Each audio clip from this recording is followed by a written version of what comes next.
21st of Tevet, Shir Kali, Parshas Shmos.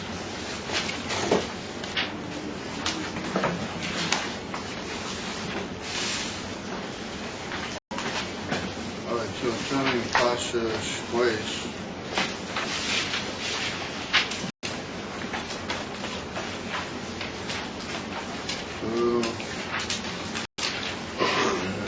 Chapter base.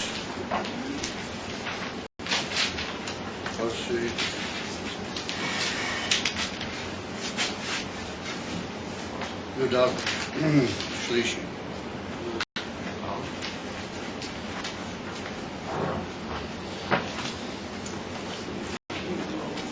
After the birth of Moshe Rabbeinu, and he was saved by Pas Parah.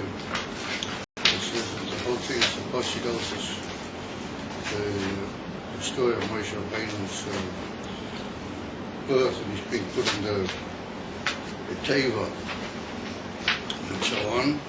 So then the Pasuk says, Vayihi Bayomim Waheim, those days, Vayidal Moshe. Moshe grew up, he became big. What that can mean both possibilities. Because he became very powerful in the house of Parah, and also he became of age. Vayetze el Echov, and he came out to his brothers. What that means, the Yidden. Vayar b'sivlei som, and he saw the Yisurim and the pains that they were suffering under the persecution of the Mitzvah. Vayar ish Mitzri, and he saw a Egyptian man, Makeh ish Ivri me'achor, and he saw that he was hitting a ish Ivri me'achor, a Jewish man from his brothers, meaning to say from Moshe Rabbeinu's brothers. Vayifrein koi v'choi, he turned hither and thither.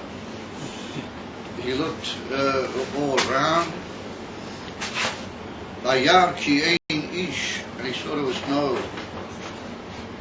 people, there was nobody around, no what you might call observers.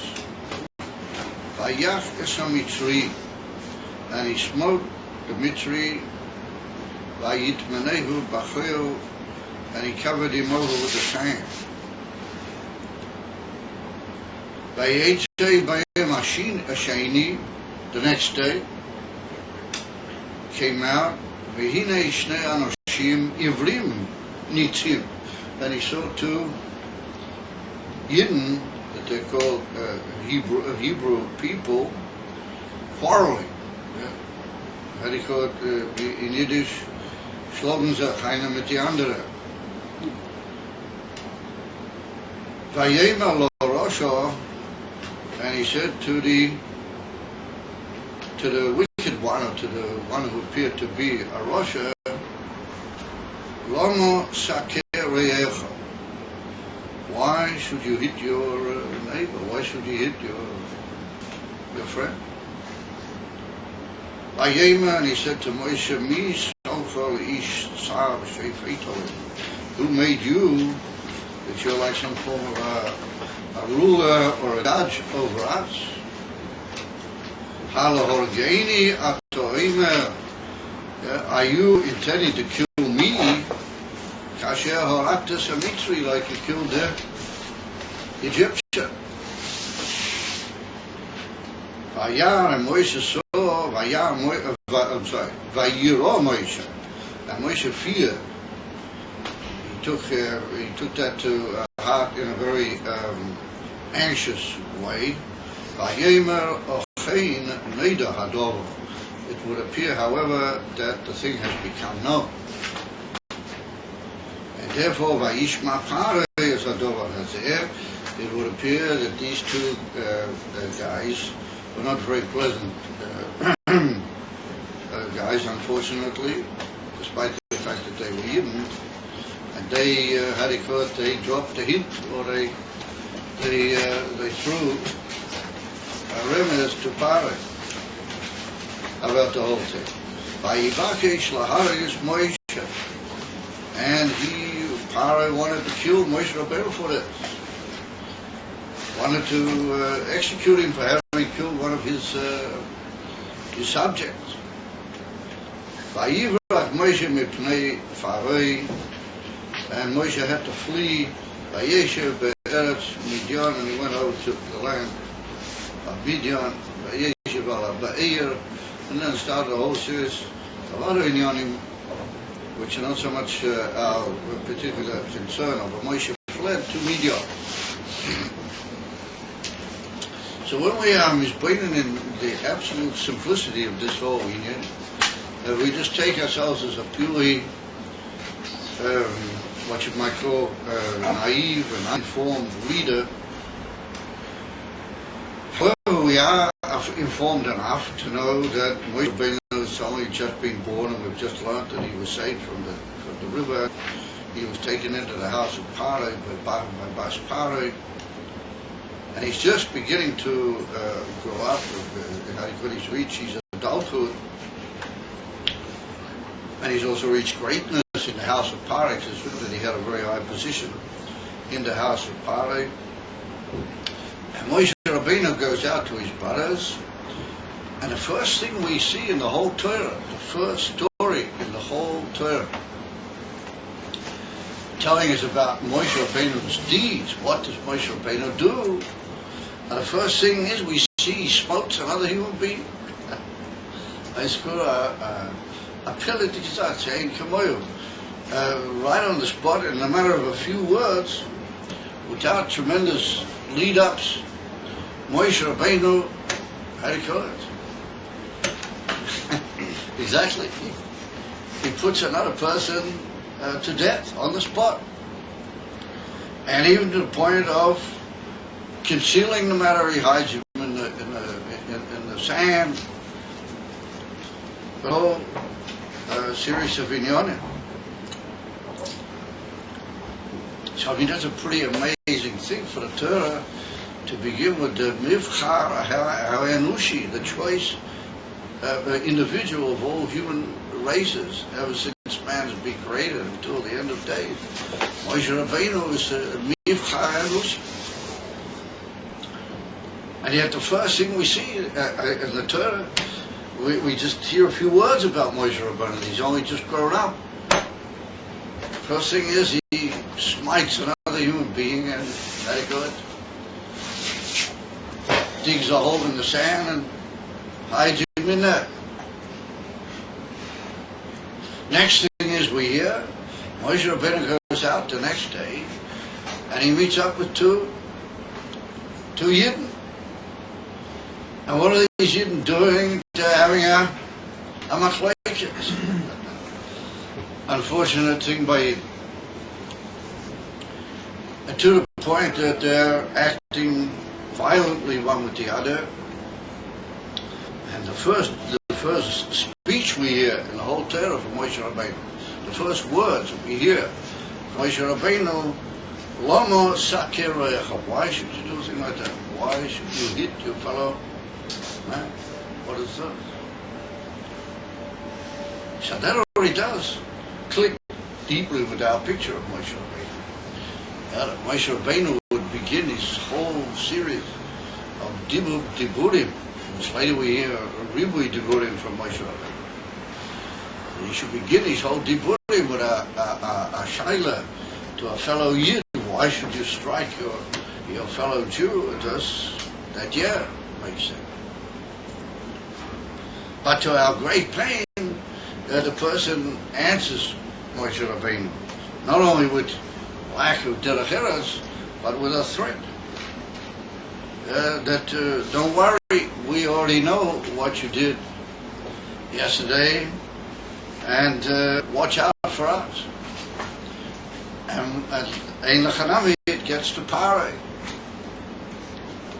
And Rashi comes along over here Rashi mentions, even though we're not dealing with that Rashi tonight, but Rashi deals with the fact that Moshe Rabbeinu, when he realized what had happened with these Yidden, that they, as it were, put him in, that was partly, then Moshe Rabbeinu said, oh, if there's such people amongst the Yidden, that they're, how do you call it, informers and braiders, one to the other in such a way that isn't there a pele that there's such a terrible goal. That's what Moshe Rabbeinu said.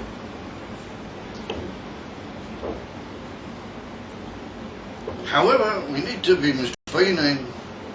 What did Moshe Rabbeinu see with this Mitri? Now, what sort of a business is that? Right on the spot. Moshe Rabbeinu just, puts him away, knocks him off. What was it? On what basis?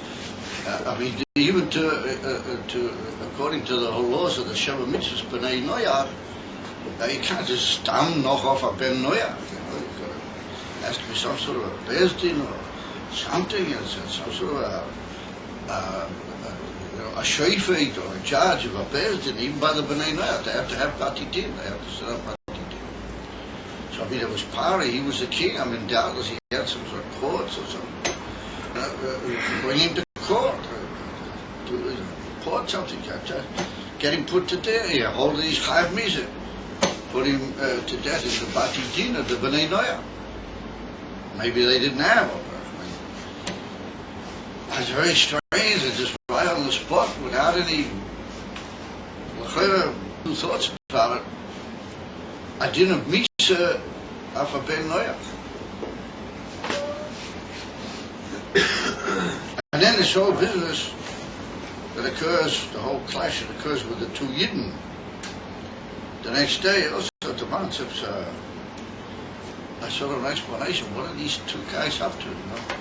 They're having this great quarrel in the street, and their mamish come to blows because Moshe says, "We're almost sakir ve'ach." The slogans of Chawaii in the public thoroughfare, as you might say. A very strange business. Listen to this. And what does it mean that Moshe Rabbeinu looked around? If he was positive that what he's doing is right, then he has nothing to worry about. People will see him, will be able to support his case. You've got to say, Moshe Rabbeinu, he's a man of unbelievable greatness, and he can say, I did it for this and this reason, this and this was the basis of my action. He got to be frightened about Pari. he lives in the house of Pari.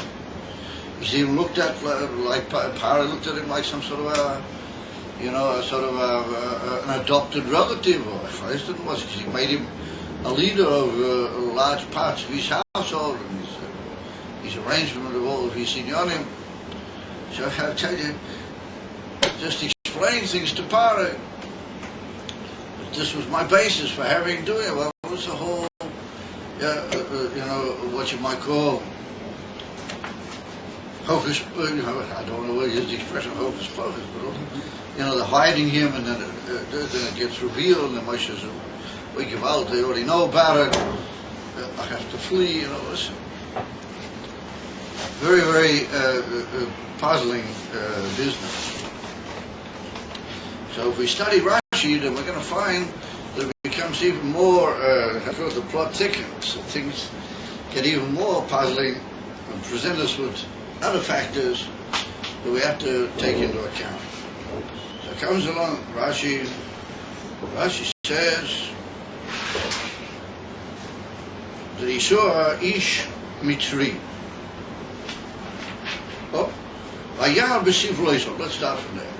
That Moshe comes out and he sees all of his brothers, and he sees their suffering, so the toil to which they've been put by the Mitzvah. It says Rashi, Noson Eino V'Liboy Liyois Meitzar Alehem. Moshe Rabbeinu gave his eye and his heart to be troubled and to be really upset by what he saw happening to his brothers. By the way, in the previous Rashi told us what I just said, that this was the day that how do you call it? Made him a leader of his whole household. He made him like the leader of the royal, what you might call the royal household. But we see that Moshe Rabbeinu was not an Eino Vali boy. In other words, he placed his heart into the situation of his brother. But that already tells us a great deal about Moshe Rabbeinu, that he was a Ish Rachaman, that he was a man of Rachmanis, and he gave his heart into that, and therefore he couldn't take it, Moshe Rabbeinu. And therefore he was Meitzeya Aleichem, he felt terrible tzar.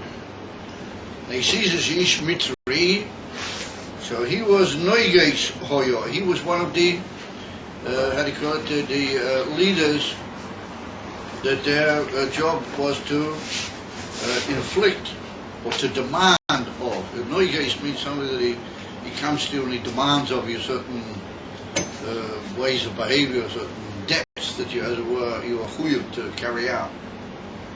So he was one of these guys that the Mitzrim had appointed, Mamuna al Shoitrei Yisrael. In other words, that there was a whole of Yidden, as we see at the end of the parasha, that were chosen by the Mitzrim to be like the policemen over the Yidden. And they were responsible to see that the Yidden do their work. In other words, that the Mitzrim divided up the Achrayas. It's maybe not too hot, but that's going. I mean, after all, everybody's going to start grouping.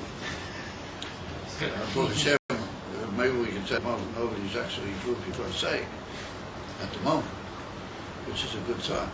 However,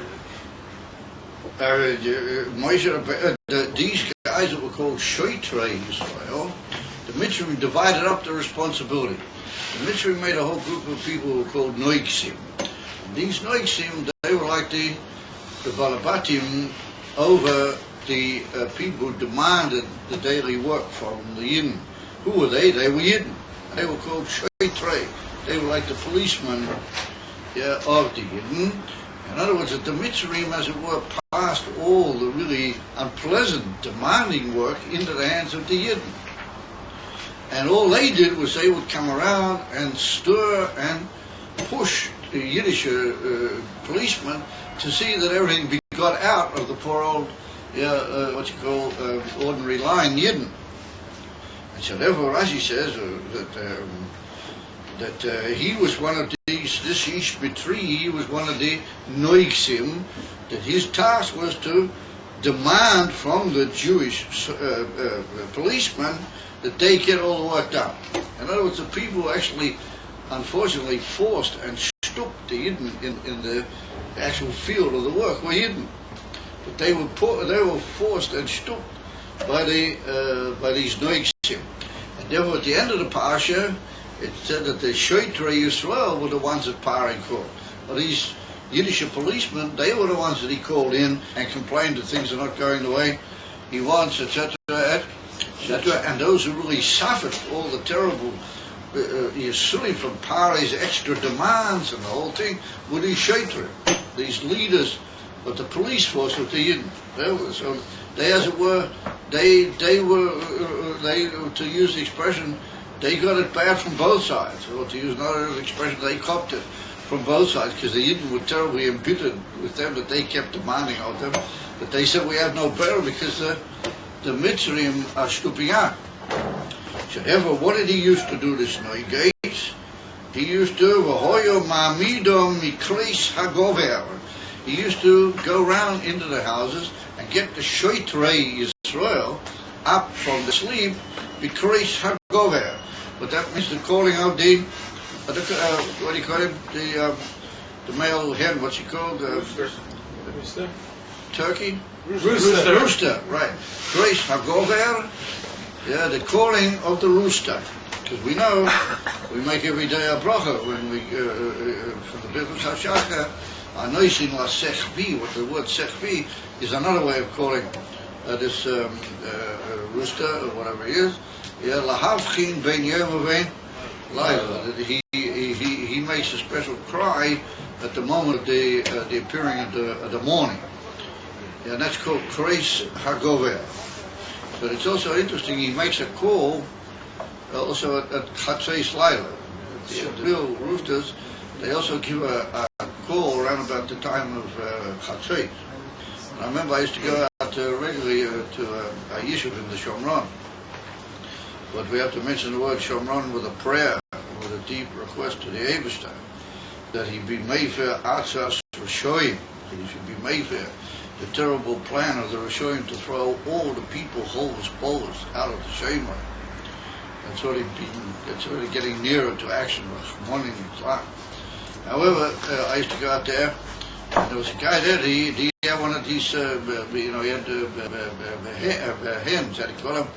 He had like a run of hens, and he had a special rooster, a really, big and powerful bird.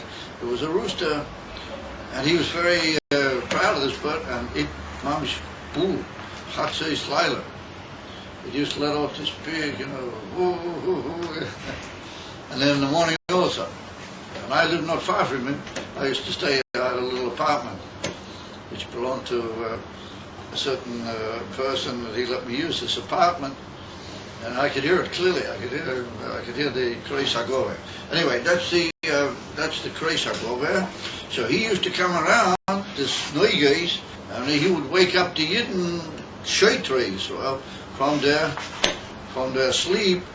Immediately, it was only the first appearance of the morning, but it's very early in the morning because it's around about Shachar, which is still quite early. It's still even dark at that time, even though mitzad kama halacha is, it's already become day.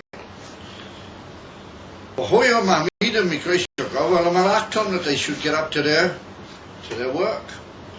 So he was makeh ish ivri. He was beating up, or he was smiting a Jewish fellow. So Rashi malkehu, he was beating him, v'roidehu, and he was forcing him. Rodeh means to rule over him heavily, pushing him into work and forcing him into things that he didn't normally do to others. So Rashi said, what was his trouble with this guy particularly? He said, Obailo shel Shlumis bas Dabri hoya. This guy was the husband of a Jewish woman called Shlumis bas Dabri. She's mentioned later on in Pasha Vayikra, right at the end, Pasha Emoya, and Rashi brings over a bigger reason about Shlumis bas Dabri. But you guys all, I don't remember you finished back that far.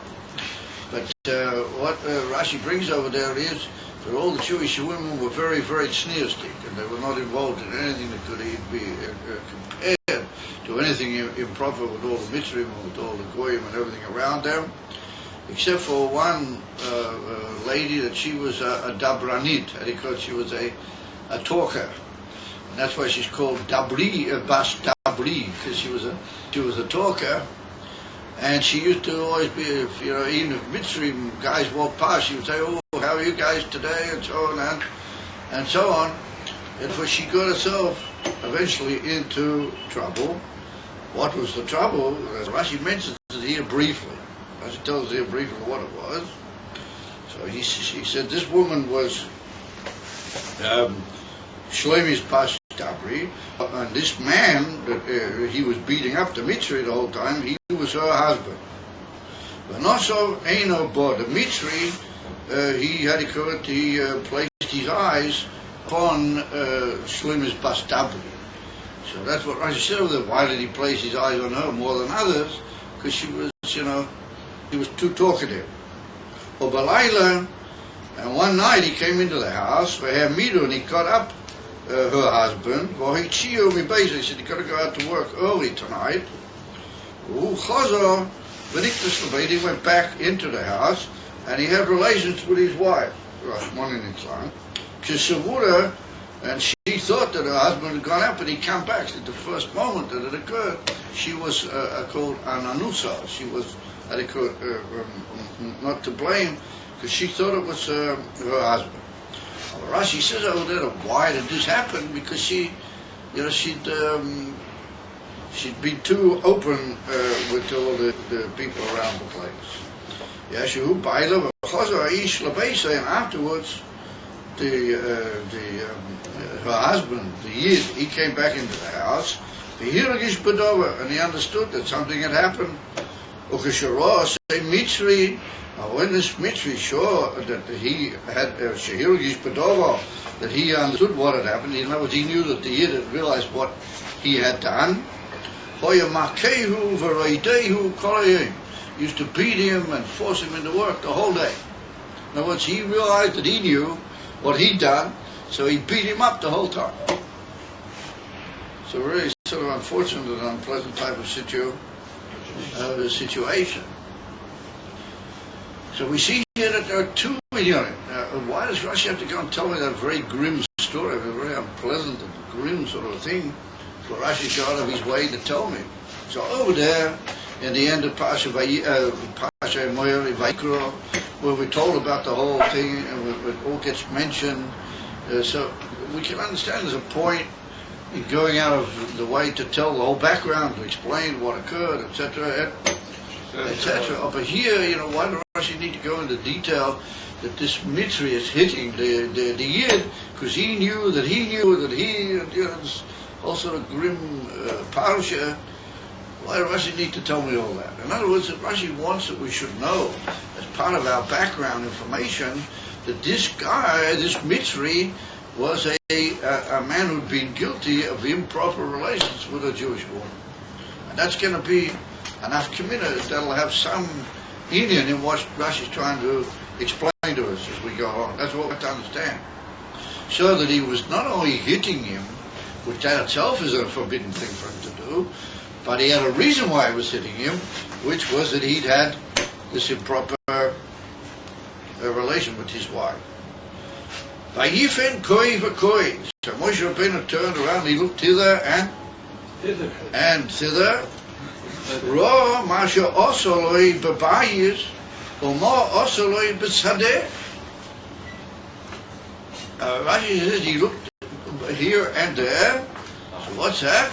He looked at what he'd done in the house. In other words, Moshe Rabbeinu realized that something must have happened behind the scenes here.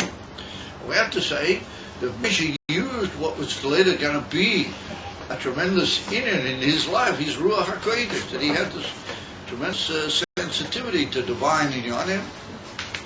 And he was able to see that this had happened in the house, that Moshe Rabbeinu realized that something very improper had occurred by Bayis. Sadeh, and he sees now what's happening in the field. He's beating this guy the whole time and stripping him around, which doesn't, it's not a normal thing, and it's a tremendous suffering for the Yid. Moshe saw what had happened behind the scenes, and he saw what was happening now in the field, what you might call in the scene. So that's what he was. But according to its simple meaning, it means what it means, says Rashi. That Moshe Rabbeinu looked all around to make sure nobody was seeing what he was doing, because he was taking a very extreme act. In other words, Moshe Rabbeinu already decided what he was going to do, and he looked around to see that nobody was watching. So why didn't Rashi say that first? If that's the simple meaning, then say that first, and then say afterwards that there was this more, intimate picture behind the whole thing that Moshe Rabbeinu knew about. Elamai, it seems that Rashi is stressing that both inyanim have got a certain play in the matter, but the ikar thing which brought Moshe Rabbeinu to do what he did was that he looked at the spirituality of the matter, and he wanted to find out what was behind this terrible beating up of this Mitzri the whole time of this Yid, what was going on here. And that was what Moshe Rabbeinu Luchi had to study. But he was also anxious that other people should know what his action was about to be. Therefore Rashi sort of puts it as a hemshech to the main inyan. And now he says a most amazing thing. Says Rashi, Vayar ki ein ish. And he saw that there's nobody around. Says Rashi, Osid lo tzeis mimenu she'is gaya. He saw, says Rashi, that there wasn't any person What does that mean? That there's no person in the future who's going to come out of this victory that he should be Miskaya. Meaning that who's going to come out, he's not going to have any children that are going to be Miskaya. They're going to become Yidden. What on earth is that? I mean, how many Goyim have people that their children become Miskaya? So it's a pill in the Kazakh. And it's massive from that if not, that if it were from that, if it were, that he would have somebody that Yosef Lot says be minimum. This guy here, then Moshe Rabbeinu wouldn't have done what he did. He was, he's going to have a son that's going to become a Yid and it'll be good for the world, etc. etc. So we won't carry out this very remarkable punishment. What's it got to do with it? I mean, either the guy's chayav or he's not. I mean, it doesn't matter. You got looking into the future. So why don't we should have some sort of a big, crystal ball in every Beis Din. Yeah, and bring in a mention to the Beis Din and the Sanhedrin. They should have a working great crystal ball in the Sanhedrin. Here's a guy, he's talking chayav misa, got 80 or anything, he's chayav misa. Why don't we have to look at our crystal ball? Maybe something good is going to come out of him. And if so, well, we won't put him to death. I mean, is that likely? If he's chayav, he's chayav. Can't do anything. No matter what, it's going to come out of him. So Moshe better look into the future, and he sees that. Well, just by the way, it's not so simple at all. That story over at the end of Pasha Moyer, in Sefer Vayikra, it's written over there that this guy, Mitri, had a son, and that he was Miskaya. Yeah. Rashi said to them before, he's Malamed Shenitzkaya, meaning this guy's son, this Mitri. And who was the mother? Shlomo is the one that he had the relations with. In other words, from that union that he did immorally, enforcing her, there was a child born out, and he later was the one who made the whole. He was Mekalel es Hashem. He cursed the Eibushter's name. They put him to death at the end of Pasha Emoyer. So of course they said he was Miskaya. The whole question is, that's a big trial in the Rishonim, which I'm not going into right now, a very big question. Why did he need to be Miskaya? She was a Jewish woman. So the din is, the Rambam brings it to Halacha in Shulchan Aruch, that a goy shebo ala Yisraeliyas havlad kosher. But if a goy has relations with a Jewish woman, then the child is considered a Yid, kosher havlad. Even though Al Pidin, it's a Yin, and he should have Kabul Gerus. Oh, that's only Ruknas Hayin. Of the Mamish Bepashtas, he's a kosher of love. So I told the Shah, why did he need to be Miskaya? But Rashi said over there clearly, Malamed Shenitzkaya. What did he need to be Miskaya for? So I'm not going into that one. That's a big, delicate question with many Tirutzim and the great Rishonim, V'chuli. The whole deal, it's a big Indian. Rashi says that he saw that nobody was going to be Miskaya from him. And Rashi himself says over there that this guy was Miskaya. So somebody did come out of it that was Miskaya.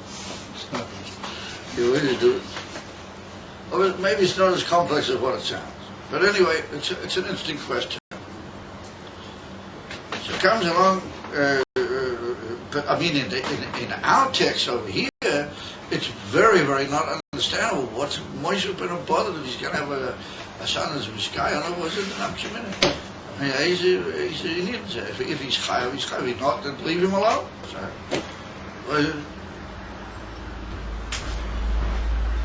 So then he comes out the next day, and he sees these two guys, and he says, they're Dosan Vavirom. These two guys are Dosan Vavirom. So in other words, it's like the old saying has it, it's always the same Mishugoyim, it's always the same. One way or another, they keep popping up, and they keep causing all the trouble. In other words, Rashi said, if there were troublemakers, then you can be sure it was Dosan Vaviro. It's all through the Parshas Havoyim Aleinu, Lateiva, all the troublemakers that get in Moshe Rabbeinu's way and try outside of them making tzaras, etc., etc. Adosim va, you know. So Rashi says that's for sure that these two guys were. Said Rashi shoisiru min hamon, that they were the ones who left the man over. Now that's way over Pasha B'Shalach when we get the first appearance of the man. So Moshe Rabbeinu said there's not going to be any man on Shabbat. Lo yeh man b'Shabbat. You have to gather 2 lots of it on Friday. So this doesn't Vavirim said, you know, we'll settle with this Moshe Rabbeinu guy. And so what they did was, on Friday night when everybody was asleep, they took the man that they gathered.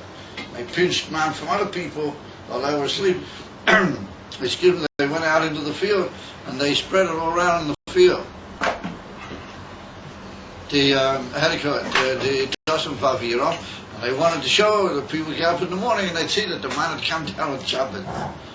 At Kirikat they were anxious to disprove Moshe, you know. So what happened? So the Abish brought a whole big bunch of birds. Birds liked the man. They saw this man all over the field, and they said, let's have a try at that. And they tasted it. They saw it was very good. So the birds came down in a big flock, and they ate up all the man. They didn't leave one little pirur of the man that doesn't vavirim would put around. So when everybody got up in the morning, there was no man in the field. There's no man out there. So that's one of the reasons why on Shabbos, Pasha B'Shalach, it's eating to feed the birds. The rest of something else. There's a whole minhag to feed the birds on Shabbos Pasha B'Shalach. But the Alter Rebbe passes in Shulchan Aruch, right? The Alter Rebbe brings down Shulchan Aruch in Hilchos Shabbos. The Alter Rebbe says you should do it before Shabbos comes in. It's not proper to feed the birds during Shabbos without going to all the Arichas Ha'inyan Hilchos Shabbos. But that's one of the dikdukim in the Alter Rebbe that you should do it before Shabbos. There's a story that the Maharal Miprag went out into the yard on Pasha B'Shalach and he fed the chooks in the yard and everything. He taught the children to do it. So that's not a kasha because the chooks are dependent on you for their food. So you're allowed to feed a bird if it's dependent on it. There's no way of eating, then you're allowed to feed it on Shabbos. Or stam birds, if they just come from anywhere, then you shouldn't feed them on Shabbos. Anyway, that's one of the reasons on Pasha B'Shalach why we feed the birds. Because they saved the whole Klal Yisrael from this plot of Dosim Vavira. And that was about the end of their career. After that, we don't really hear much more about them. That kill finished them all. Dosim Vavira. That was like their, how do you call it, their Waterloo, to use the expression. And they should have, all Napoleons should have their Waterloo. Praise Hashem. Take it from me out. Anyway, whatever we say is that what did Rashi see fit to mention that here all the time? They tell me it doesn't Vaviru, Shoisiru Minamah. They did a lot of things apart from Moistur. They were up to no good in many different situations. Doesn't Vaviru. Whatever Rashi fought around, what if he goes in here, Rashi, this is about that they left behind the man. This is like the beginning of their career, and that's the end of their career. What did Rashi want with that? Anyway, whatever. So after that, Nitzim, says Rashi, they were quarreling. So Moshe Rabbeinu's first speech is Lama Sakeh. Yes, so Rashi says, Afu Pishaloi Hikahu Nikro Rosha Baharomas Yad. Rashi said, even though he didn't actually hit him, he's called a Rosha because he lifted up his hand over here. And therefore, how do you call him over there? Yaakov. Remain in your kelim, my son. Yes, I'm pleased to see that the simcha, the shmaitzitza, the simcha, the learning, and the coughing, the pilful, etc., is causing you a simcha yaseda of it's going to remain within its proper limits. Is a mirror, Rashi says that he didn't really hit him, but you still call a Rosha even if you just lift up your hand. Where does Rashi get that from? Because Moshe Rabbeinu says in the future, he says Lama Sakeh. Now that can be tied two ways. That can be tied Lama Sakeh can mean why are you hitting? But Lama Sakeh can also be in the future, is also built in the same way. The future tense is Lama Sakeh. So therefore Rashi, for reasons known to him, ties it into the future. Therefore, Rashi said that Moshe Rabbeinu didn't meet them when they were actually slogging one the other, but they're sort of going like this one at the other. They hadn't actually hit one the other yet. They only lift up their hands. So, well, one of them at least. So therefore, Rashi says that that's enough to make you into a Rasha. If you just lift your hand over another Yid, then Ikre Rasha. You're already called a Rasha. So then they said to me, Shamcha, this and this. I said, anyway, what we're interested in now is that he says to him, what you're gonna kill me like you killed Dimitri? But he says to him, are you saying to kill me? Not are you intending, but are you saying to kill me like you killed Dimitri? He says, Rashi Mekan anu lameidim shaharogei b'shem hamafeiros. Here we learn that Moshe didn't kill Dimitri, not with any weapon, not with his hands, but he said Hashem of the Eivishter at him, and that finished him off. In other words, that Moshe Rabbeinu killed him b'shem hamafeiros. And the main thing is, Rashi didn't say that at the beginning. He waits till we go through this whole story with Nos and Dos and Vayiro, and all of a sudden, one of them, let's fly at Moshe Rabbeinu, you're going to, so you're saying to kill me like you killed Dimitri. Oh, says Rashi, that's a sign he didn't hit him, but he didn't strike him with anything. He said a name of the Eibush at him, and that was it. Harogei Hashem Hamafeirosh. Hashem Hamafeirosh means the name of the Eibush, Yud Kei Vav Kei. But actually, we're told in certain places in our sages, it's put down in certain Sifrei Kabbalah, that Moshe Rabbeinu killed him with one of the Shemites, it's called the Shem Mem Beis. And actually, we say the Shem Mem Beis several times a day. Actually, we don't actually say it, but we say the Tefillah on a Kuyach, but that's built on the Shem Mem Beis, and that's the Shem of Gevura, according to Kenim Sa'idian, and also it was mentioned certain times in the Beis Hamikdash by the Kohanim, etc., etc. So Moshe Rabbeinu knew the Sod, that if he would say out the whole Shema it's called Mem Beis Oisias, the 42 Oisias, then that would do the task of, that would just finish the mitzvah off Pederach Mamela, and that's what happened. So I thought, why Moshe Rabbeinu have to do that? I mean, why did he have to say at him? Let's put down the Gemara, Chagiga. The Gemara says you shouldn't teach anybody that name until he's already grown up a bit, and you can trust the balance of his personality, because it's a Shem which you can use rather sharply. You know how to use it. You could use it for throwing your weight around, and therefore you should only teach it to such people who So we see Moshe Rabbeinu was unbelievably informed. He was still a relatively young man. According to some opinions, he was just after his bar mitzvah at the point. And that's what it means by Yigdal, that he became bar mitzvah. Nonetheless, he knew the Shem Hamem Beis, and with that he finished up the mitzvah. So there's still a few more amazing dikdukim here and there, but I mean that's just some of them. What does it mean? Mem Beis, 42 letters? Does that mean you spell out Yud and you spell out the Yud of the Yud? No. It means something a little bit different. But anyway, if you look in the Siddur at the end of the Onam Bakir, you'll see the letters. It's ask yourself the question: why did Moshe Rabbeinu do that? And what's this whole thing that's going on around here? What is the amazing story here? So it comes along the Gemara, and the Gemara Masechta Sanhedrin Daf Nun Ches on the base. The Gemara says that if a goy hits a yid, then he's chayav misa. The goy hits a yid, he's chayav misa. Omer Rebbe Chanina. Rebbe Chanina says, Oived Kechavim Shehiko is Israel. A goy that he hits a yid, Chayav Misa. He's due Misa. Shenema Vayifein Koi V'choi. Moshe Rabbeinu looked here and he looked there. Vayar Kiei Nish, Vayach L'Samitzri. So the Moshe says that sometimes the Gemara brings a pasuk in a way that it quotes the majority of the pasuk from the beginning, but the main raya that it means is from the end of the pasuk.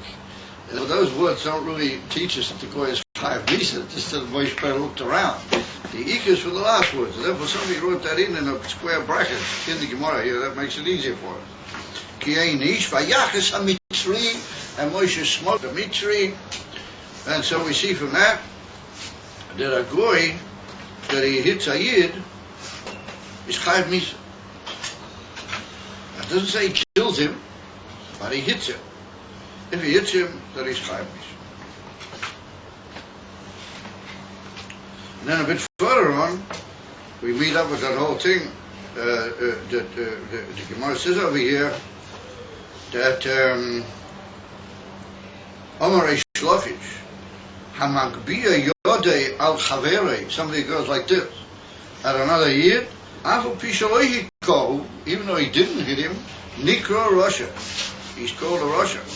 Shenemar, it's in the next passage down, Vayema Lo Russia, the Moshe Rabbeinu said to the evil man, the one who was holding his hand up, Loma Saker Re'echo, Loma Hikiso Loinema, Elo Loma Saker, Afu Pishaloi Hikohu Adayin, Nikro Rosha. Even though he didn't hit him yet, but, so the Gemara Taisa, like we said, it's like learning the word Saker as a future, not a present. Loma Saker, why are you planning to hit? How do I know that? You've lifted up your hand. And so then the Gemara goes on and brings all sorts of even harder things. The Gemara says that somebody lifts up his hand against a Yid, as he deserved to have his hand chopped off, and they face him towards him. Well, this is a very, very sharp thing. It's written in the Gemara that you must not even lift a hand against another Yid. And if you do, then you call a Russian. That's further on. That's what we see just a little bit further down. But what is of interest to us for the moment is that this Goy was Chayav Misa because he was hitting a Yid. In Chayvazay, Moshe Rabbeinu was right. This seems to be the halacha. On the contrary, we learn it from here. Moshe Rabbeinu knew Beruach HaKodesh that this was the din, and therefore we learn from Moshe Rabbeinu that a Goy that hits a Yid is Chayav Misa. So what was the whole, business with Moshe Rabbeinu, that he was so concerned, and that he did it in a strange way with the Shem HaMafayiris? Just lift something up and clap him, or take him to the Bezdin. Yeah, take him to the Bezdin and tell the Bnei Noach, whoever they are, listen, you guys gotta, however you'll do it, gotta put this guy to death.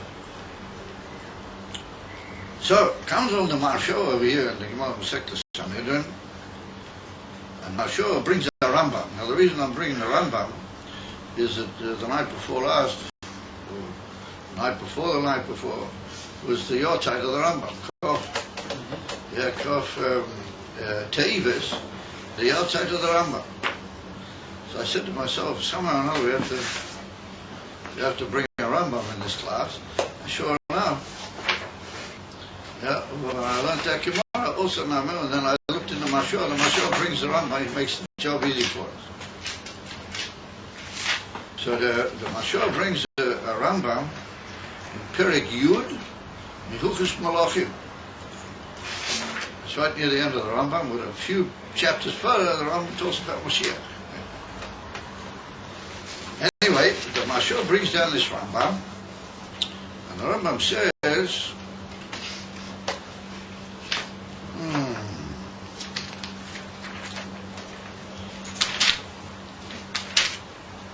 Rambam says over here that if a goy if a goy hits a yid, if he strikes him, then he's chayav misa. A goy shehikra Yisrael, a goy that he smoked a yid, even if he made a how do you call it, a wound in him, a filu chavel boy. What for that is mashma that even if he didn't make a wound, yeah, for pishu chayav misa, eino ne'erak. He's chayav misa, but he's not ne'erak. Very interesting. He's chayav misa, but we don't have the right to kill him. That's what it means.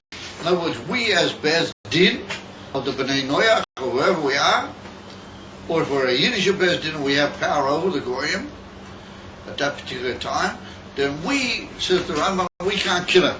But nonetheless, he's chayav misa. So what would that mean? What does it mean that he's chayav misa? We can't kill him. We have to say that he's chayav misa minashon, that the Eibishter will somehow or another find a way of finalizing the scores with this guy. In other words, one way or another, Hashem will put him to death. We don't have the right to do that. So on the basis of that comes along the Marshua, and the Marshua says, if you just look in the Gemara, if we just look in the Pasuk, Moshe Rabbeinu did kill him. So the Rambam says that, we can't kill him, that it's kilo, he's just chayav misa. And that meaning, the way the Meforshim learn it, that Shemayim will look after it, David will look after it. So it comes along the Mashal, and he puts down a very interesting fundament. And he says that when do we say that he's chayav misa, what do we mean by saying eno neharag? That's something which is purely up to the Eibishter. That this is not one of the inyanim what a Ben Noach is chayav misa's Beis Din. There are a lot of things what a Ben Noach can be killed for, but this is not one of them. And therefore, Moshe Rabbeinu realized, and now we're going to have the question, why did he take that action?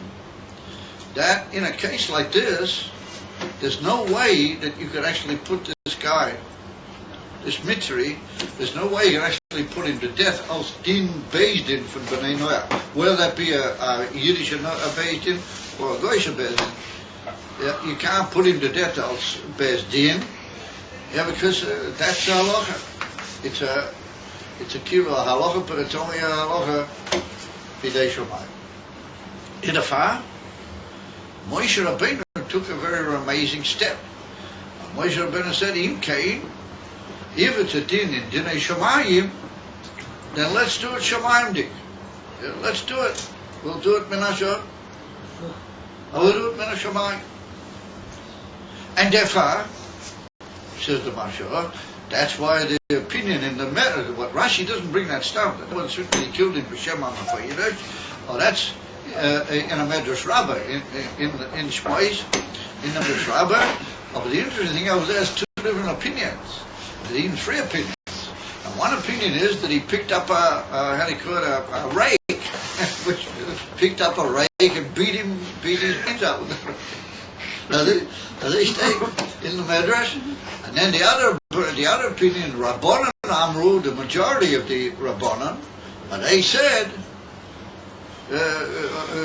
Omer of Shema Mafeidish v'Harog. So the majority of the opinion in the Medrash is that he did it with the Shema Mafeidish. Now, there's a very interesting brisa on the Pirkei Avos, which is called Avos de Rab Nosson.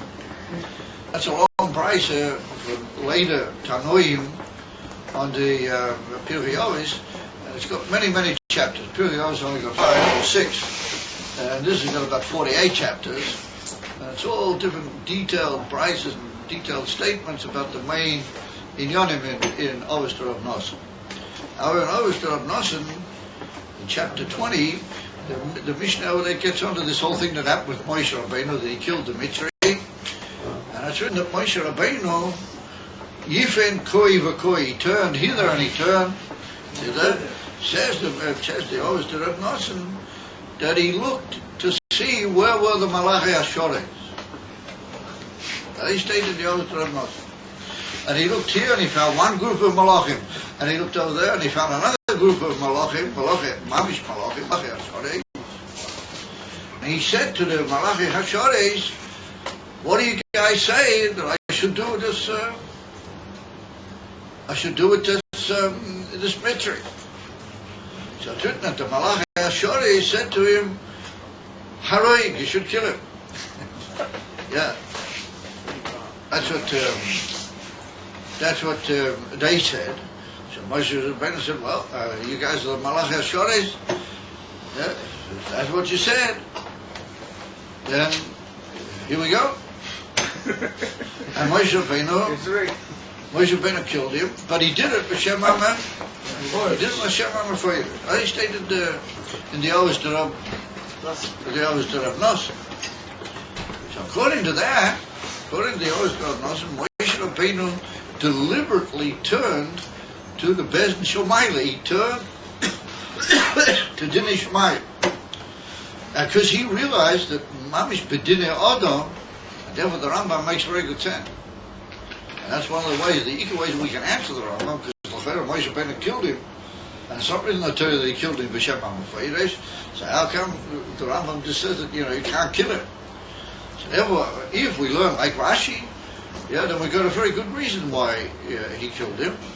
And that is that he killed him because this is a halacha that you can't kill him b'dinei Adam afilu in the dinei from mitzvahs b'nei Noach.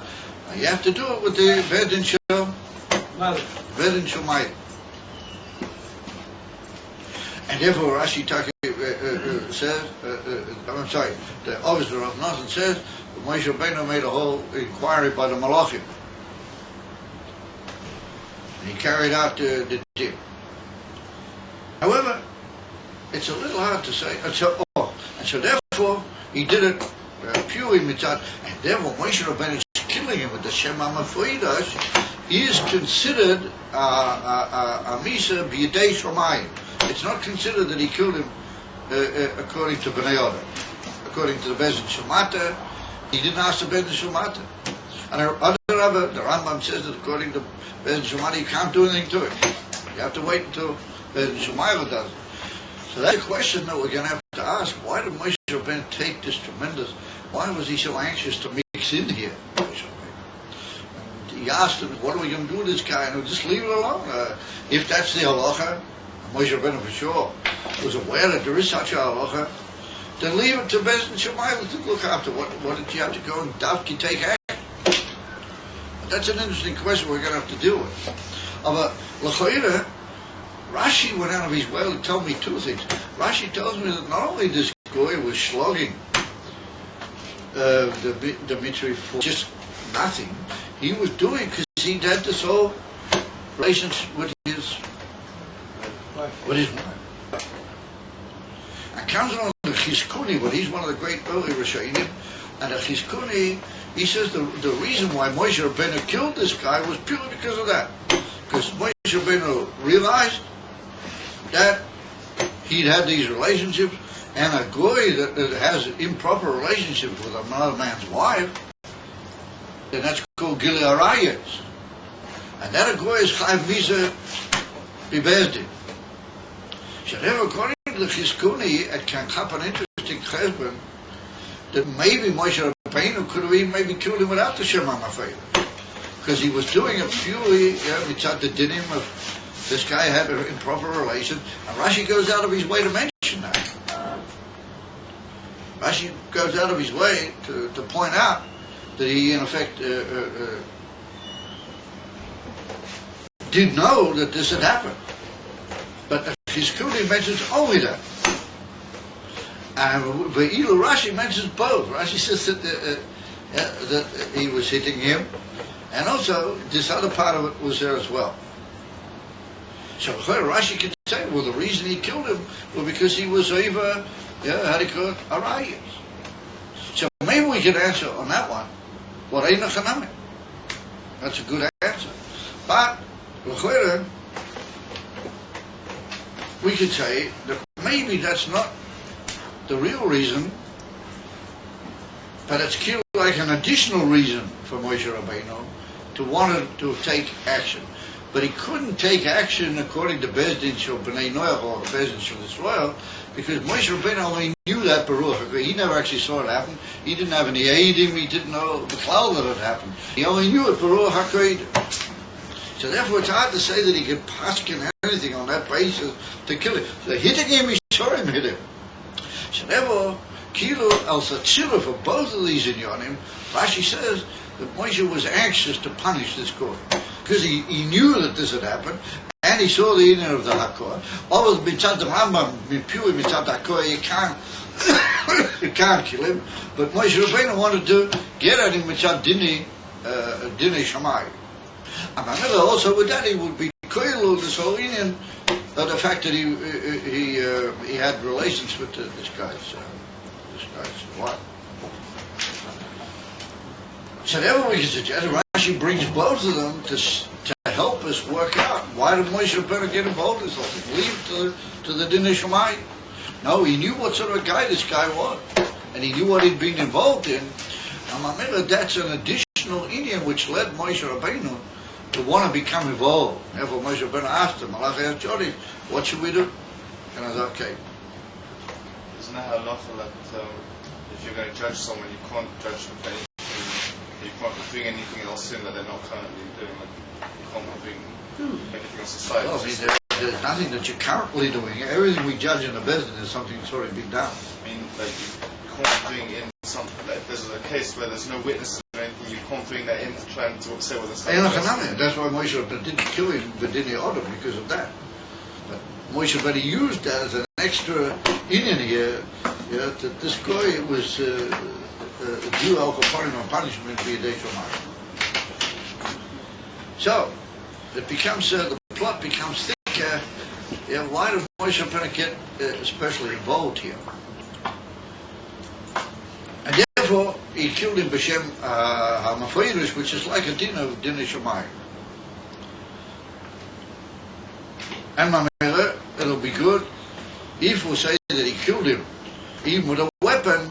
It'll still be good according to the Rambam that he used that as an extra inyan, even though he hadn't actually seen it. And we can offer all sorts of different explanations. But there must be some sort of nakuda that's linked here, because Moshe Rabbeinu also looked to see if anything good was going to come out of it. Well, from that would appear that if anything good had to come out of him, then maybe he wouldn't have taken all this action, even though he knew all these in Yom. Even though, so I mean, the picture is very fascinating.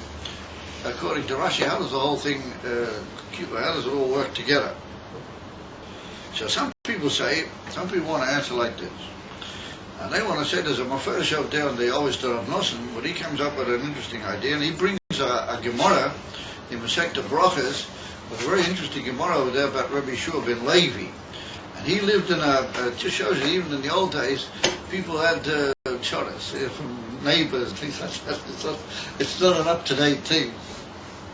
Rabbi Yeshua ben Levi, one of the greatest of all the Chachamim, he had a neighbor that caused him choras. This neighbor was a tzaduki. He was one of these disbelievers, and he used to make all sorts of trouble for Rabbi Yeshua ben Levi. So one Rabbi Yeshua ben Levi decided that he's going to, the only thing to do is to get rid of this guy. So he decided that he's going to, mention a certain name also, Hashem HaMefurish or something, and he's going to let this guy have it. So he sat down specially and he prepared himself, and he waits for this guy to come, and all of a sudden he falls asleep. He falls deep asleep, Rabbi Yeshua ben Levi, and the guy comes in, and the guy walks past, and the whole thing, and he never did anything to him. So he woke up, and all of a sudden he realized right at the moment that he was going to take this action against this guy, he fell asleep. So he said, Malamed she'ein oich ara b'hochim. From that we can learn that it's not the right thing to do.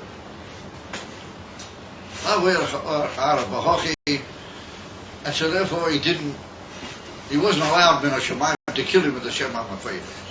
So over here we see that not only the Malachim didn't stop Moshe Rabbeinu, they even agreed with him. They said, oh yes, go ahead. So if Moshe Rabbeinu wanted to knock him off with the Shem HaMafeiris, why did Rabbi Yeshua ben Levi not succeed and Moshe Rabbeinu did succeed? And on the contrary, the Malachi Yashar said, oh yeah, go ahead.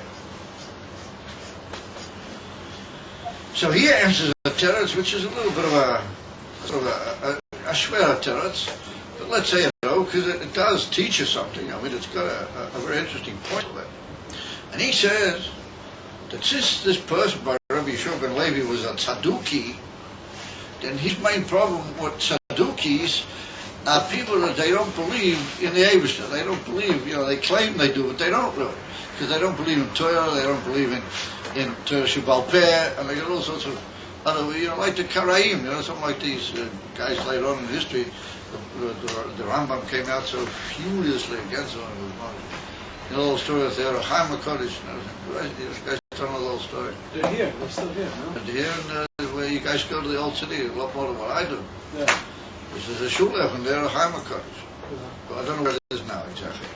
I'm not sure if they know exactly what. It could be I'm not a tour guide, so I don't know the whole thing. I'm very schwach in all those inyanim over there. But there is a little shul where they are a Chaim HaKodesh, and it was a shul. I mean, it was a place for these Karaites. They had a shul, and it had steps going down to it. So one day the Chaim HaKodesh walks with somebody's talmidim, and he says he wants to go into that place. He wants to go into that shul.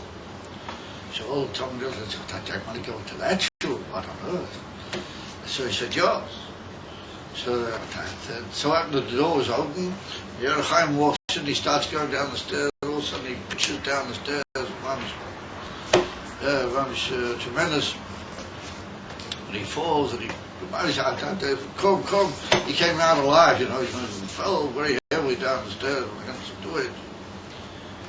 So, all the people with him said, Rebbe, what's this? What did you fall down? He said, listen, we must examine these stairs. We have to find out. He said, if I fell down these stairs, then that means something. So they pulled open the stairs, these Talmudim, they got a few chisels or something they pulled out, and all the copies of the Rambam were underneath the stairs. And so what the Karaites did is they made, every time anybody walked down the stairs, they trod all over the Rambam. He was their big arch enemy there. The Rambam was a big arch enemy of the Karaites. Chaim HaKodesh, he knew how could he had to reveal, and so the Rambam's courage was saved. Anyway, just by the way, so this tzadduki, so he says that their Ingen is Shamayim. They're against the Eibishter and against Torah. I, Rabbi Yeshua ben Levi, had problems with them, and that was because at Be'ikah they're against the Eibishter. He said over here, he said this Mitri, he said he was against B'nai Odom, B'tachlis.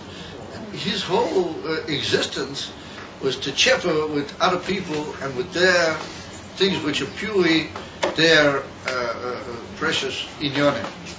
And then we see that he got this guy out of the middle and he interfered with his wife, which is the most, that is inyan, which is Chayav Misa, and that is a terrible thing too. But he said that is Be'ikah inyan between Adam and Chaveri. And he said later what he was doing was beating him up and acting with him in the most terribly cruel way. But that was the inyan of Bein Adam and Chaveri. Therefore he said that Moshe Rabbeinu saw that where somebody's whole inyan was Bein Adam and Chaveri, B'tachlis, was negated the whole inyan of other people and their what is due to them properly. And therefore Moshe Rabbeinu saw that a person like that had to be, dealt with in the most severe possible way. And that's the difference between what the Gemara says, Malamed Delavorcha by Rabbi Yeshua Levi didn't work, and by Moshe Rabbeinu it did. What's this whole union that Moshe Rabbeinu wouldn't have done it had he been able to see that something good was going to come out? So it comes along some of the great Rishonim and some Tosafos and other places which tend to indicate we find this in numerous places. If you look carefully, you can find it all over. That the Abishah let certain people, he even let certain nations, he let them off from punishments that were due to them because he saw that good things were going to come, the good things were going to come out of them. For example, one of the famous ones is, Rashi brings it at the beginning of Sefer Devarim, that there were two peoples, Moav and Ammon, that they were the two sons that were born from Lot, from his daughters, after the Mabul, and the whole thing. But they were Ammon from Moav. So the Gemara brings down in the sector of Bava Kama that the Abishah should have punished Moav. He should have told the Yidden to wipe out Moav, because he told him to wipe out Midian, and Midian was the one who called Bilam, and he called, Moav was the one who called with the Eicha of the Midianites. They gave Moav the Eicha to call Bilam, and the Moav even paid Bilam money and everything to try and destroy the Yidden. So if we're told to make war against the Midianites, then the Gemara says that we should make against Moav and destroy them. So the Gemara says, no, the reason why we don't destroy Moav is because Ruth was going to come out of Moav. Ruth, she was going to be born from the king of, most people hold that she was the daughter of the king Eglon of Moav, and she was going to come out, and therefore since she was going to be born out, therefore we can't touch Moav. So he was, what is that? I mean, if they're going to be wiped out, then they're going to be wiped out. So you bring Ruth some other way.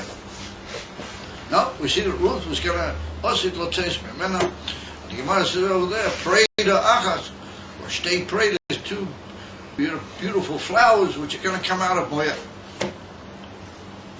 And that's the seed of Melech HaMashiach. David was born from Ruth. We find that for good things which are going to come out of people, and another striking example which is spoken about tremendously by the great authorities in Halacha is that when David HaMelech fled from Avshalom, you know the whole story, he fled from his son, one of the people that sinned against David HaMelech was a person called Shimi ben Geirah. Shimi ben Geirah, and he was moired b'malchus David. He should have been Chayav Misa. And when David HaMelech came back after he'd already retaken the malchus, he met up with Shimi ben Geirah, and he should have told the Beis Din and the Sanhedrin to put him to death. Instead of that, he begged David HaMelech. So the Gemara said, why did David HaMelech let him get by? Because he saw that Mordechai was going to be born out of him. That Mordechai, in the time of Achashverosh, he was going to come out of the seed of Shimi ben Geirah. And therefore he let him alive. Well, once again, he let him alive. If he's Chayav Misa to do it, if she let him alive, because it's going to come out of him to do it. So many, many different examples of this.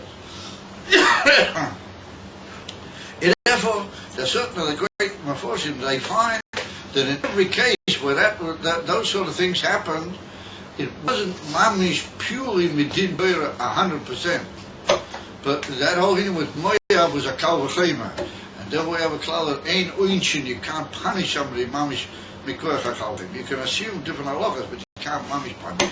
And with David HaMelech, since he'd been pushed off the throne at that particular moment, mamish, he wasn't a king, and therefore it was mamish midin Torah, it was only midin Shamayim, etc., all sorts of different inyanim. But we find that there wasn't mamish a din 100% that you can carry that out according to Beis Din Shomata, then there was this whole case when we go look see what's going to come out of him. But ain't somebody who's chayiv mamish Beis Din Shomata, you can't bring him into the Beis Din and put a big, we had a crystal ball in front of the Sanhedrin that they go look at what's going to be with this guy. Chayav Misa, who's going to be born out. And therefore they say that was the whole Indian here, that since the Rambam Paskins, that you can't really do it.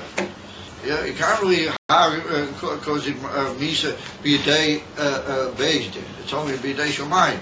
And Moshe Rabbeinu knew what was going on with this guy, but he couldn't really carry that out either because he only knew it Baruch HaKodesh. And therefore Moshe Rabbeinu decided that B'dinai Shomayim he would like to put this fellow to, he feels that he's Jew, Al Chapanim B'Din Shemaim is Jew Misa, but first of all you have to look into the future. Maybe somebody's going to be misguided with him. And if somebody's going to be misguided with him, then he won't be able to do that either. Because if somebody's going to be misguided, that means a good thing's going to come out of this guy. Something good in the world is going to come out. So he looks into the future, and he's not going to be misguided. Anybody from him comes along, everybody, but the guy was misguided. He was later on this whole story. So what happened over there was that once again people quarreled. There was a fight in the camp between Ayid and between this guy, that he was the son of this Mitzri from Shlomis Tabri. And they had a fight, and this Mitzri, he cursed the Eibishter's name. And on that basis he was put to death. Why is he called Mitzri? Huh? He's called Mitzri, but he's the son of a Jew. Huh? You call him a Mitzri, but he's the son of the Jew. Yeah. But he's called Ben Ish Mitzri because his father was this Mitzri. Rashi says, nonetheless over there, Rashi says that he was Miskaya. So the whole question is, why did he have to be Miskaya? We don't really know, according to Rashi, even though there's a lot of different opinions about it, why he was Miskaya. But anyway, he was Miskaya. And so therefore everybody says, well, somebody was Miskaya. So how come Rashi says that didn't happen either? So the truth is that if we study with a simple look at it, you can answer that very easily. And you can say that he'd already had relations with Shlomit Bat David, and then he came later, which means that she was going to have this child from him. That was already a Matthias. That had already happened. Which means that he was going to be Miskaya. That was already potentially the case before he did what he did. Now remember, Rashi says that he's sort of from Mikan or Lahaba, nobody's going to be Miskaya. The fact that this other son was Miskaya, that really happened beforehand, even though it's only maybe a few hours beforehand. And he's not actually born yet, but he's already there. Because he's already going to be born. She's already become, how they call it, Nesabra Menu. And therefore that doesn't really count. After that, we don't see that anybody's going to come out. That's what we could say in Pashtus.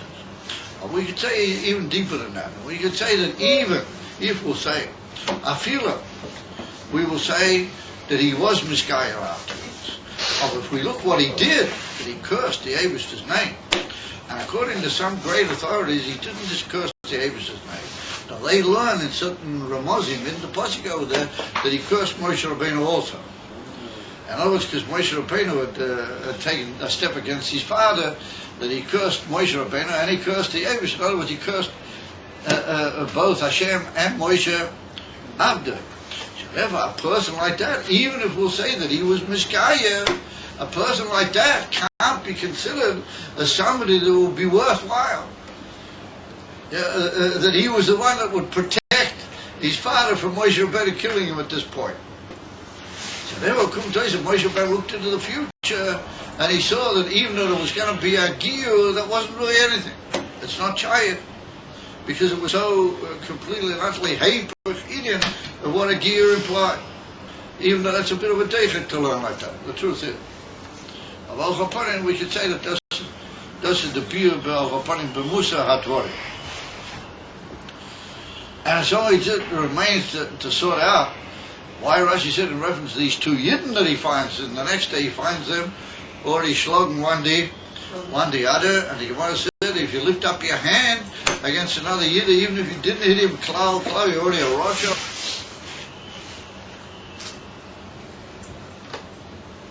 So, what is this? And then Rashi says that was Dosan Vavirom, and he said they were the ones that they put out the man out in the devil. That was their last finale. The last Rashi really run off to the last finale. So once again, B'derech Musa, we could sit here just B'derech Pnimis Kitzas.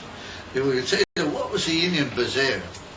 It's brought down in certain Sforim that the whole trouble with people like Dosan Vaviro and all those people that didn't quite dig Moshe Rabbeinu's Shitta, when they get to Yetzias Mitzrayim, to all all the inyanim which were involved in it. The people, basically, why do you quarrel with another person?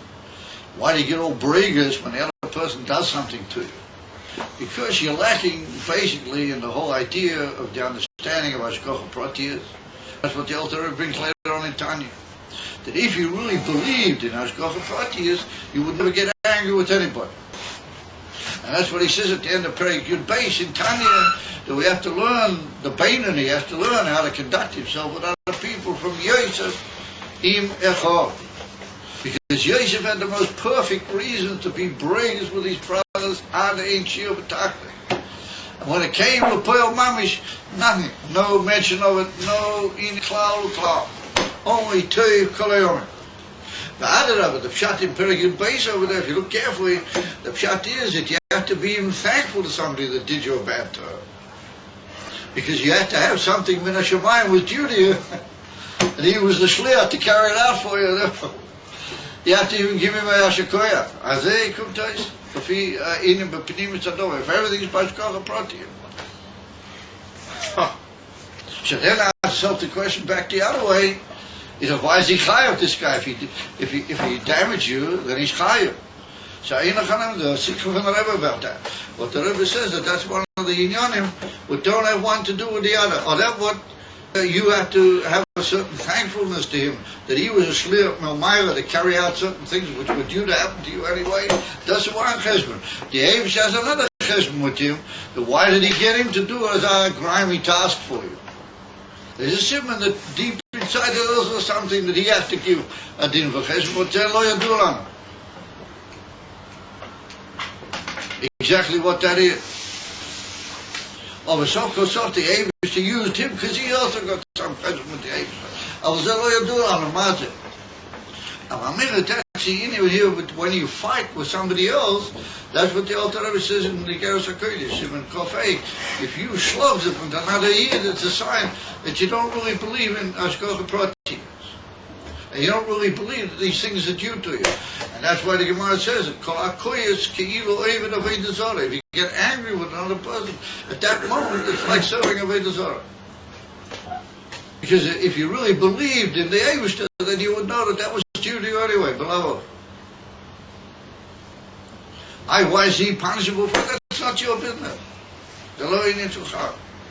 That's what we see by Yosef.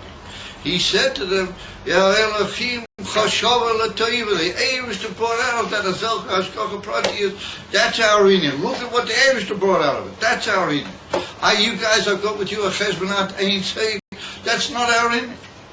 Our inyan is we see the Baruch Hashem that came out of it kach v'kach, ya l'toiva l'kol ha'olam kol.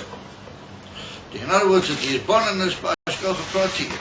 That's what Rashi is maramas, but there Rashi said the whole trouble, why these two guys, Dosa and Vavira, why are they always slugging, and why is it that in the end they tried to stop the Yidden believing in the man, but that was the basis of Yidden, that's a Mayem Hazeh. Because it's written that Lo Nitna HaTorah Ela Le'Echle HaMan. The Eivish only gives Torah to those who can eat the man.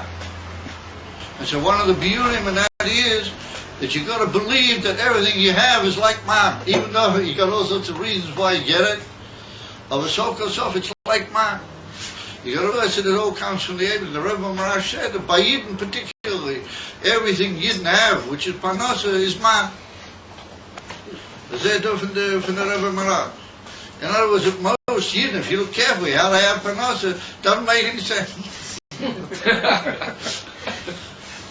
And I don't mean in a bad way. The fact that he's a Yid and he goes around with a beard and with payas and with tzitzis and with guns to do it, and Abu Pekan somehow or another he manages to fit into the world and have fun. Doesn't matter. People like Dosim and Vavira, but they swallow and they slug the one with the other the whole time, and they end up saying to people, don't believe in Moshe Rabbeinu with the man. Don't believe that it doesn't come down on Shabbos, because how are you going to live on Shabbos if you don't have what to eat? Don't believe that. Well, that's a hatred, the whole eating from Moshe Rabbeinu. That's a hatred. And then, well, that's why Rashi says that when Moshe Rabbeinu came face to face with these two arch enemies of his whole message to the world, Rashi's Maramis, that first of all they were slogans at one the other, and in the end they tried to stop Yidden from believing in the man. But the man is ad etzem hayom hazeh, that's the sort of what Yidden are. I asked yourself the question, why isn't Moshe Rabbeinu Taki let himself into the whole thing? He could have said, no, it's Chaya B'dinei Shamayim, Lama Gei Anahem. And then he wouldn't have had the whole Tzoras when they got city from Pari. Pari gave him what he called a head chopper and the sword had to break on his neck with the guns, with the guns in it. He wouldn't have had to have the whole thing. He would have just gone home and said, no, Shalom Alisora, the guy's Chaya B'dinei Shamayim, Shamayim will look after him. Why did Moshe going to take on himself as Amitzot? Why did he Misharayin, as it were, as Amitzot Teifen? And it's the first thing that Moshe Rabbeinu does. The ganze introduction to Moshe Rabbeinu is that. So from that we can see a door of pillar that we can learn up in again.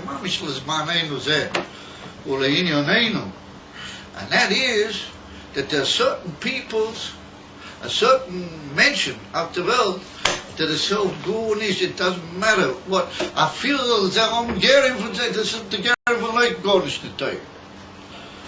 There's certain thing, and that's what the Gemara says, you can't take. On the state in Pasuk, the whole thing with David the Miller, that there was one who got through the bed, but he didn't, and he ended up here, that David the Miller had to have him put to death, and that was a ger Amaleki. You can't take a ger from a Molek. The skon is einer Samenzir.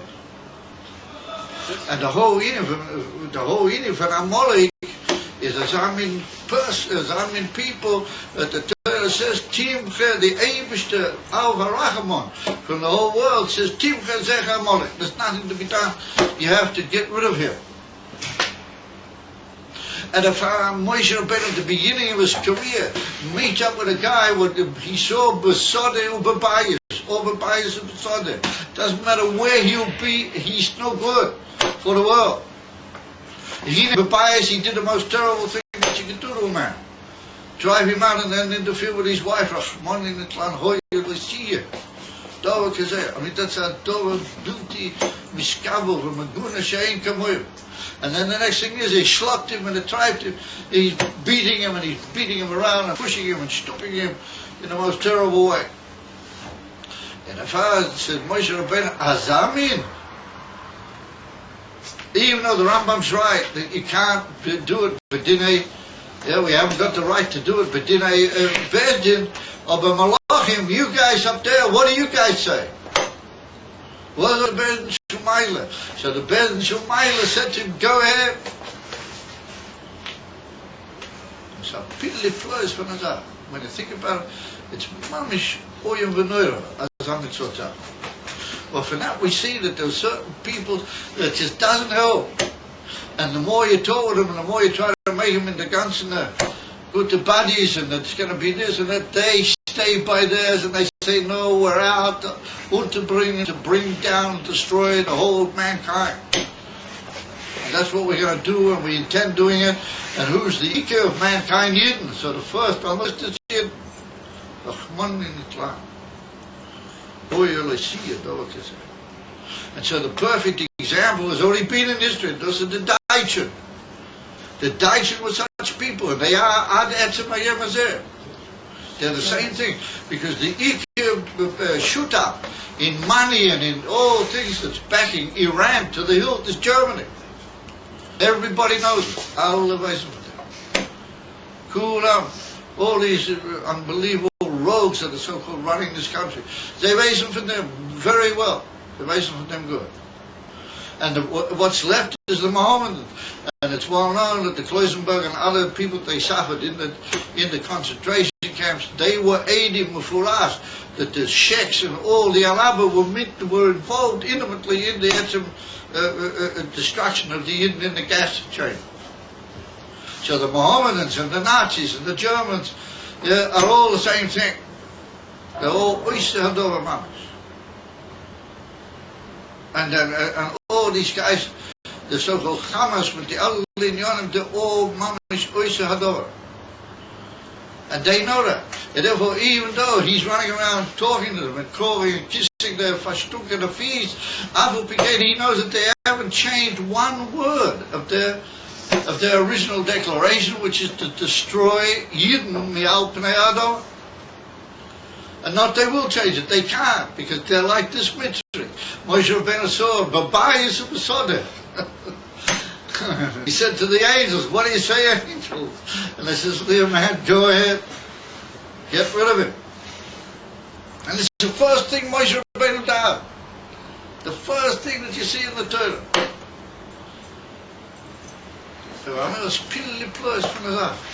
And it's just spiraling day after day. It's just getting worse and worse and worse and worse. And now they're talking about giving back the whole Shemri. 100,000 families are going to be driven by Jewish soldiers out of their home. 100,000? Yeah. And that's a meter. That's a very modest assessment.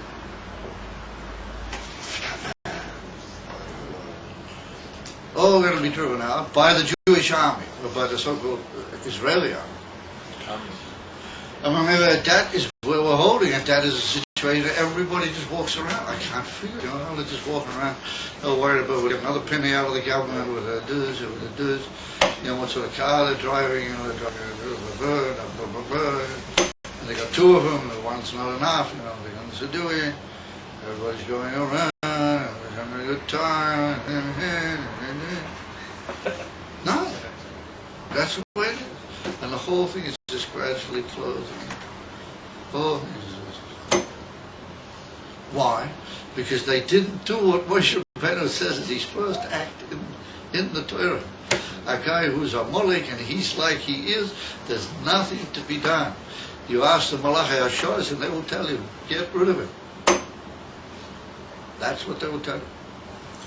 Even though Moshe Rabbeinu was the Ish Rachamon, he saw his own brothers, he couldn't take it, Moshe Rabbeinu, from that when he's a merciful person.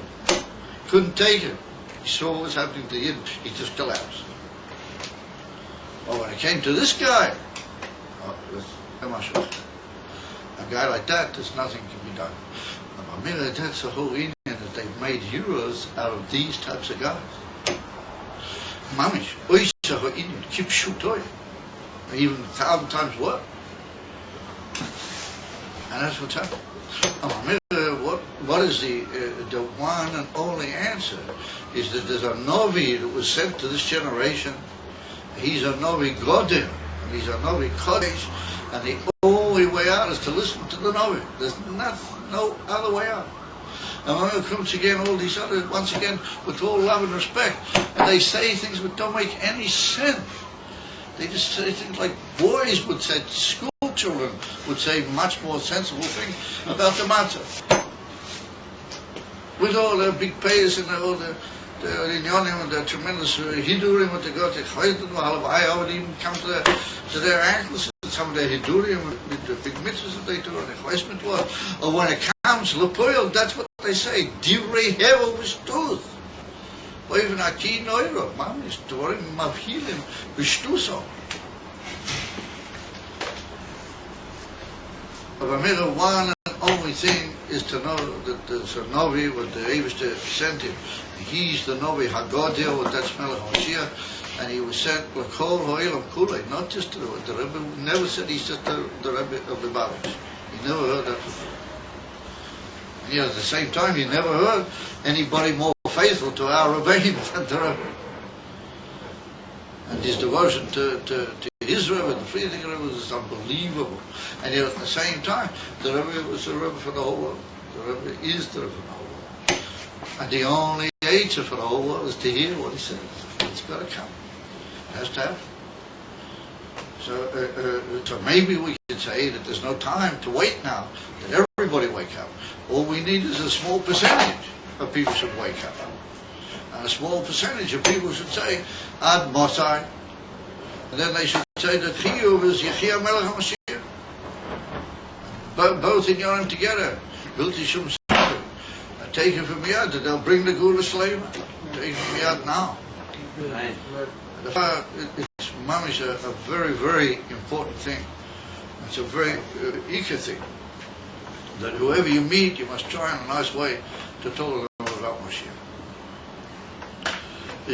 Maybe there's a very few people that they might like to give you a biff or something, but most you didn't realize that if you give a biff another yid, you're already more than a Russia. Even if you just lift up your hand, you're already a Russia. That's what we learned here tonight. So they would probably want to do that. I talk to them and tell them and bring them the message of Novi Hagodim. And the Rambam says that Melech HaMashiach will be a Novi Hagodoyim. I've already I've gone into that before on previous occasions, so we won't be married. You know, what does it mean, a Novi Hagodim? Well, this is for sure that the Rebbe fits that credential. And we've got all the credentials that we need. And that's what, we're going to go back to Shmos, and we're going to go back to where it's all beginning, where the whole story of Golas and Geula and everything began. And we're going to see how Moshe Rabbeinu acted and how he saw the situation. And he turned without any, hesitation to things that he felt had to be done. One of them is that Amalekites are not allowed to have any say, and they must be promptly, made nothing of. Hashem should help us. Hashem should give us koyach, that we have the ability to all confidently, with simcha, gedela, vatzuma, announce the Geula. We should say, Ad Mosai. We should say, Yeshiyam Adinaynu Mareinu V'Rabbeinu, Melech HaMashiach, Melech HaMashiach. Some people say it should be medactic to say, Le'el Voyed, and take it from here. We're going over here to Shem, so this is a quick little announcement. If Chodila Mashiach is not here by Sunday afternoon, but if he is, then we'll for sure we'll be going on. We'll probably already be there already. We're going up to visit Matthias. Hey! Yes, and we're hoping to have a Fabring in his house. Oh, yeah. So we hope to leave here based on Hashem. As I say, this is all under the understanding that we're not already there. Is that we hope to be leaving the afternoon about 5 or 5:30 or something on a bus. Hopefully there'll be enough room for everybody. And so on. And we're going up, and then we'll go married by the Koisel, Hashem, with, of course, Matthias' assistance with these flags and other good Sachen. We're done by the Koisel, and then we're for bringing his new apartment. And you should realize that he is surrounded over there. He's most amazing. Already he snagged us from certain people. It's already quite mind-boggling things that have happened to him so far. But of course, those who know him know that he's not backing out because of that. Therefore, we all have to go with Simcha to the Bible. We have to make a good example. We have to act way in front of everybody, which anyway I'm sure we will do. There's no concern about that. And hopefully that'll be Mechazik him, and it'll be Mechazik the Yidden in the old city, and it'll be Mechazik Melech HaMashiach to be Mishkala, if he hasn't been Mishkala before that, immediately now. Now.